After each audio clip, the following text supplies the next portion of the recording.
Арманың орындалсын десең, мына техниканы міндетті түрде жаса. Лимон техникасы. Ең алдымен бір орташа лимон, дәу емес, орташа лимон алып келесіз және ұйықтар алдында бас жағыңызға қойып қойыңыз.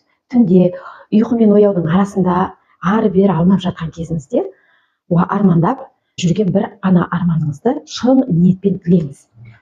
Таңертең тұрған соң тігіншілер матаны пішіп, адамға өлшегенде түрлі енелерді алып қадайды ғой, сол секілді сол лимонға бір-бірден түндегі арманыңызды қайталап айта отырып қадайсыз. Мысалы, мен 2024 жылы күз айында 4 бөлмелі пәтер сатып алдым.